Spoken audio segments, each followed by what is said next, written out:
Itu dia sedikit sedutan kita persembahkan kepada anda sisi seorang pemimpin, seorang sultan, seorang agung yang kita kasihi dari sudut pandang yang lain, yang berbeza.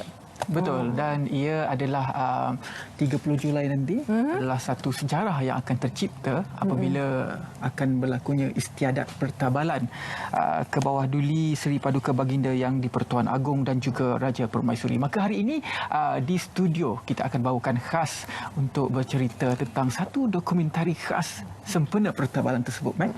Kita bersama dengan dua orang tetamu, pastinya bersama dengan Ketua Pegawai Eksekutif Perbadanan Kemajuan Filem Nasional Malaysia, iaitu bersama dengan Encik Ahmad Idham Ahmad Nazri, dan juga penolong pengarah bahagian kreatif dan teknikal Perbadanan Kemajuan Filem Nasional Malaysia, iaitu Encik Kamaruzain A. Kadir. Okey. Sabtu. Sabtu. Okey, kalau kita lihat kepada pelantikan ke bawah duli Yang Maha Mulia Seri Paduka Baginda Yang di-Pertuan Agong, dan pertabalan baginda akan berlangsung pada 30 hari bulan nanti, pada hujung bulan ini. Pasti ada banyak persiapan dan banyak yang ingin rakyat ketahui mengenai baginda. Jadi peranan inilah yang diambil oleh Finas nak menampilkan sisi seorang ke bawah duli Yang Maha Mulia Seri Paduka Baginda Yang di-Pertuan Agong, dan pada masa yang sama sebagai seorang insan, seorang manusia biasa.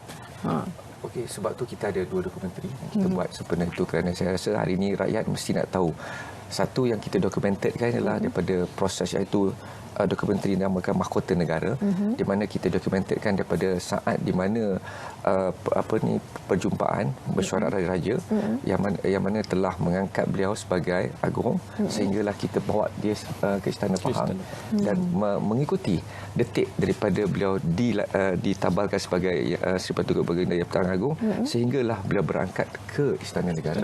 So proses itu kita dokumentkan supaya rakyat akan dapat lihat sebenarnya inilah proses apabila seorang agung ditabalkan.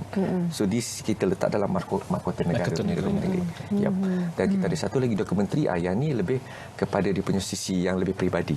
Kita panggil dokumentari itu Merafak Sembah Menjunjung Duli. So dokumentari ini dia lebih personal, di mana kita pergi the other side of Tuanku, yang mana mungkin masyarakat atau rakyat di luar sana yang mungkin tak expose dengan diri beliau, dan juga Tuan Permaisuri sekali lah. Dari aspek durasi dan juga tarikh penyiaran sudah dikonfirmkan? Durasi dua-dua dalam 20 half an hour punya dokumentari. Tarikh je kita satu di punya pertabalan, satu lagi ialah dalam bulan 9 tayangan dia. Tapi dua-dua tu akan ditayangkan di RTM, dan tarikh tu boleh confirm, kita akan war-warkan jugalah. Jadi apakah elemen ataupun penceritaan sisi yang menarik dalam dokumentari, khasnya kepada dokumentari Mahkota Negara ini? Ya, untuk dokumentari Mahkota Negara ini, seperti mana yang Encik Ahmad Ilham nyatakan tadi, elemen-elemen yang kita ketengahkan adalah oleh kerana Finas sendiri berperanan sebagai barisan hadapan untuk penyedia kandungan dokumentasi negara. Jadi kami menggunakan peluang ini untuk mendapatkan sudut-sudut yang istimewa, yang berbeza daripada yang kita lihat secara langsung, untuk merakamkan detik-detik peristiwa itu sendiri. Dan juga elemen-elemen kita telah diberi perkenan sendiri oleh Kebawah Duli Yang Maha Mulia Tuanku untuk menemu ramah secara eksklusif tentang pelbagai aspek kehidupan, latar belakang, kepribadian, hobi, amanat dan juga pesanan almarhum Paduka Ayahanda Tuanku sendiri. Elemen-elemen itulah yang kami garapkan untuk menjadikan dia istimewa untuk tatapan penonton di saluran TV1 nanti. Itu untuk memberikan ruang kepada orang ramai melihat dengan lebih di dekat. belakang tabir, Di belakang tabir. yang mereka saksikan di televisyen ketika setiap istiadat itu berlangsung, pastinya hanya yang telah pun dirancang, tetapi di belakang itu lebih banyak kerja-kerja yang perlu dilaksanakan. Cuma untuk dokumentari yang kedua, iaitu lebih bersifat peribadi. Jadi bagaimana Finas melihat peranan sebagai sebuah institusi yang diberi kepercayaan untuk menerbitkan dokumentari sebegini? Saya rasa bukan mudah untuk kita melihat dan berada rapat dengan baginda berdua untuk menerbitkan dokumentari ini. Seperti yang pegawai saya cakap tadi lah, memang Finas dipertanggungjawabkan sebagai badan produksi kerajaan, yang mana kita adalah the frontliner untuk buat sebarang produksi yang melibatkan agenda-agenda kerajaan dan juga institusi diraja. Jadi of course kita mengambil kesempatan itu juga untuk honor kepercayaan yang diberi, dan juga kita juga excited kerana kita dah diberi satu eksklusiviti untuk kita yang dapat orang pertama lah, produksi pertama yang dapat mengenali baginda dengan lebih dekat dan keluarga baginda dengan lebih dekat. Jadi of course bagi kita ada satu pengalaman yang tak dapat kita kongsi dengan orang lain, melainkan kalau you be part of the production team. Jadi of course on Finas punya side, cuma kali ni saya merasakan bahawa kita cuba bawa sisi penerbitan yang berbeza sikit. Kita kali ni kita nak buat dari sudut editing, dari sudut penyampaian dia, daripada sudut dia punya, kerana kita juga bersyukur dan juga kita berterima kasih kerana pihak Istana Pahang amat memberi kerjasama sehingga kan setiap storyline dia punya scripting, everything, tuanku sendiri yang akan approve, yang akan kata okey, mana yang kurang ditambahkan, mana yang katakan kalau kata dah bagus diperbaiki lagi. So this something yang kita dapat satu kerjasama yang amat baiklah dengan pihak tuan daripada Si Paduka Baginda sendiri dan juga daripada pegawai-pegawai daripada Istana Pahang sendiri.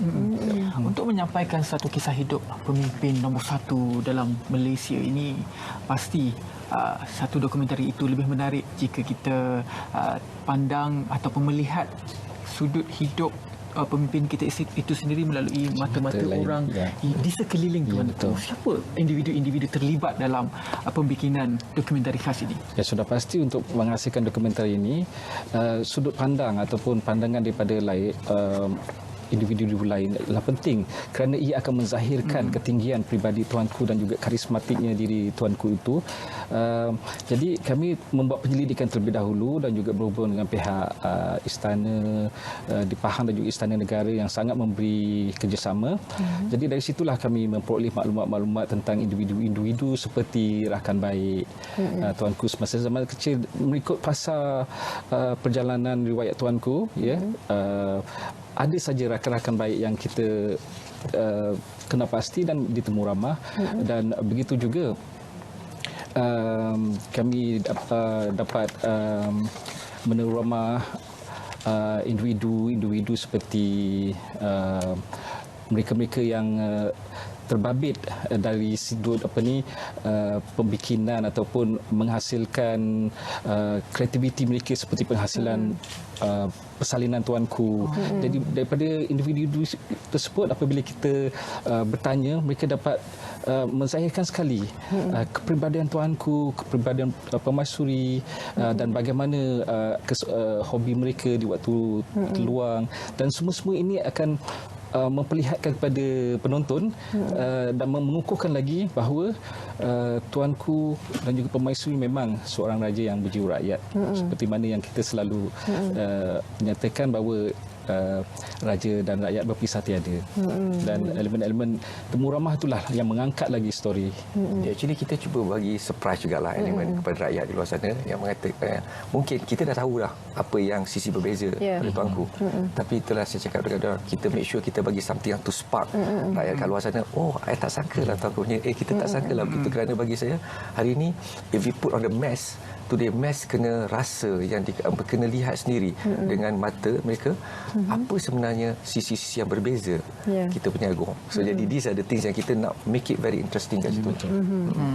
Sebab saya rasa ini bukan selalu berlaku, hanya 5 tahun sekali, dan perkara ini sebenarnya adalah sejarah yang pasti akan menjadi momen-momen indah bagi rakyat sebenarnya untuk melihat dengan lebih dekat apa yang berlaku sepanjang istiadat satu, dan satu lagi pastinya sisi peribadi Kepada Yang Maha Mulia Seri Paduka Baginda yang Dipertuan Agong Baginda berdua merupakan ikon yang menjadi sanjungan kepada rakyat. Betul. Dan Finas diberikan tanggungjawab ini, tahniah kepada Finas atas penerbitan dokumentari ini yang mungkin momen-momen indah itu bukan saja apa yang dipaparkan dalam dokumentari nanti, tetapi juga pihak produksi yang berada Itulah, rapat. Kalau kata dokumentari itu okey, kita mungkin tunjuk di belakang tabir. Itu yang kita nak tengok sebenarnya. Behind the scene, macam mana kita buat, bagaimana pegawai-pegawai saya berkomunikasi dengan tuanku, bagaimana tuanku sendiri hands on segala perkara yang berlaku kat situ. I think dia membuatkan pegawai-pegawai saya merasakan mereka tidak kekok dengan tuanku. Dia sentiasa meletakkan bagi dia sentiasa meletakkan diri begitu dengan pegawai. Okay, let us be together and then macam mana kita buat benda yang terbaik. Baiklah. Baik, terima kasih keduanya. Semoga selepas ini rakyat akan menyaksikan hasilnya yang dinantikan itu dua dokumentari. Satu akan disiarkan dijangka pada 30 Julai nanti dan satu lagi pada bulan September. Baik, terima kasih.